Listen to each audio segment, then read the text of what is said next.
राजस्थान के सिरोही से 18 किलोमीटर दूर स्थित प्रकृति की गोद में बसा हुआ, जहां तीनों तरफ पहाड़ की सौंदर्यता दिखाई देती हो, जहां 12 महीने मोर की टमकार सुनाई देती हो, जहां 12 महीने प्रकृति की सौंदर्यता दिखाई देती हो, ऐसे श्वेत पाषाण से निर्मित 9वीं सदी का दिदीप्यमान काया वाला एक भव्य तीर्थ, जहां 3 लोक के नाथ पंचफणा युक्त श्री पार्श्वनाथ भगवान के अद्भुत अलौकिक अविश्वसनीय दर्शन होते हो, यानी श्री मीरपुर जी तीर्थ।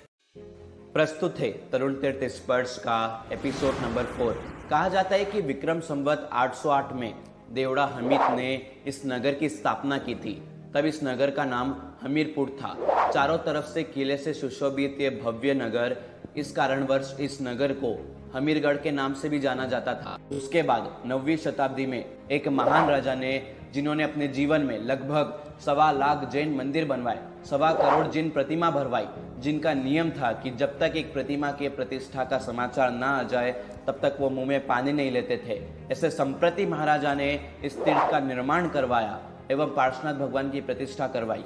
इस तीर्थ को देखकर यह भी अंदाजा हम लगा सकते हैं कि एक जमाने में ये बहुत ही भव्य एवं समृद्धशाली तीर्थ रहा होगा। जिस प्रकार लगभग हर तीर्थ ने मुगल आक्रमण को सहन किया, उसी प्रकार इस तीर्थ ने भी 13वीं शताब्दी में मोहम्मद बेगरी ने इस तीर्थ को नष्ट कर दिया था। लगभग 200 वर्ष की गुमनामी के काले अंधेरे में छाया हुआ ये तीर्थ की हालत सच में बहुत ही दयनीय थी। उसके बाद 15वीं शताब्दी में इस तीर्थ का पुनर्निर्माण एवं जीर्णोद्धार हुआ, जिसे हम मंदिर में लगे हुए विक्रम संवत 1550 एवं 1556 के शिलालेख के माध्यम से जान सकते हैं। उसके बाद फिर से ये तीर्थ विदेशी आक्रमणों का भोग बना और गुमनाम हो गया। फिर सिरोही के श्रावकों ने सन 1995 में फिर से इस तीर्थ का निर्माण एवं जीर्णोद्धार किया। यहाँ के मूल नायक भगवान श्री पार्श्वनाथ भगवान 16वीं शताब्दी से पहले जीरावाला पार्श्वनाथ भगवान के नाम से जाने जाते थे। 16वीं शताब्दी के बाद श्री गोड़ी जी पार्श्वनाथ भगवान के नाम से भी विख्यात थे एवं आज श्री भीड़ भंजन पार्श्वनाथ भगवान एवं 108 पार्श्वनाथ भगवान के नाम में श्री हमीरपुर पार्श्वनाथ भगवान के नाम से आते हैं।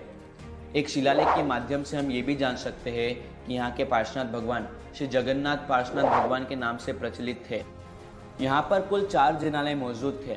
मूल जिनालय परमात्मा श्री पार्श्वनाथ भगवान का, परमात्मा श्री महावीर स्वामी भगवान का अति प्राचीन जिनालय, तीसरा जिनालय शांतिनाथ भगवान का एवं चौथा जिनालय सुपार्श्वनाथ भगवान का मौजूद था। आज वर्तमान में केवल 2 ही जिनालय विद्यमान हैं। आपको जानकर यह आश्चर्य होगा कि मुंबई के गोड़ी पार्श्वनाथ भगवान, जिनका प्रभाव एवं चमत्कार की दुनिया अद्भुत है, ऐसे गोड़ी पार्श्वनाथ भगवान की प्रतिमा इसी तीर्थ की परमात्मा श्री महावीर स्वामी भगवान के मंदिर की ही प्रतिमा थी। आपको जानकर यह आश्चर्य होगा कि वस्तुपाल तेजपाल की श्रुश्राविका यानी अनुपमा देवी और ललिता देवी मीरपुर जी तीर्थ पधारे थे और यहाँ की कलाकृति एवं कोतरनी देखकर अभिभूत हो गए थे। तब उन्होंने आबू देलवाड़ा के मंदिरों का निर्माण करा। यानी हम यह कह सकते हैं कि आबू देलवाड़ा एवं राणकपुर जी तीर्थ का रोल मॉडल यानी मीरपुर जी तीर्थ, ये था मीरपुर जी तीर्थ का पूरा इतिहास। आज की स्थिति क्या है श्री मीरपुर जी तीर्थ की? आज की स्थिति सच में बहुत ही दयनीय है। लोग मीरपुर जी तीर्थ की यात्रा करना पसंद नहीं करते हैं। कारण केवल इतना सा कि मीरपुर जी तीर्थ हाईवे के 3 किलोमीटर दूर अंदर बसा हुआ है। अभी समर वेकेशन गया, समर वेकेशन के अंदर कई लोगों ने तीर्थों की यात्रा करी होगी, लेकिन तीर्थों को पसंद करने का क्राइटेरिया क्या होता है? हाईवे टच तीर्थ होना चाहिए, जहाँ सुविधाएं हो, जहाँ कंफर्टेबलनेस हो। मुनीम जी को फोन लगाते हैं, मुनीम जी तीर्थ में धर्मशाला है, भोजनशाला है, भोजनशाला में कड़ी बनती है या दाल बनती है, यहाँ तक हम पूछ लेते हैं। धर्मशाला में रूम में एसी तो है, ये भी हमारे पूछने का विषय होता है। लेकिन उसी मुनीम जी से कभी हमने ये नहीं पूछा कि जिस तीर्थ में हम जा रहे हैं वो भगवान कितने प्राचीन हैं। नहीं, वो तो हमारे पूछने का विषय नहीं बनता है। तीर्थ में मच्छर तो कितने हैं ये तो हमने जानने का प्रयास किया, लेकिन तीर्थ का महात्म कितना है वो जानने का हमने प्रयास नहीं किया। इसी कारणवश मीरपुर जो तीर्थ है ना, आज ऐसी स्थिति में है। हम ये नहीं चाहते कि मीरपुर जी तीर्थ की स्थिति राणकपुर केसरिया जी जैसे हो जाए, फिर भी हम इस तीर्थ की यात्रा नहीं करते हैं। संप्रति महाराजा ने कितने भाव से इस तीर्थ को बनाया होगा।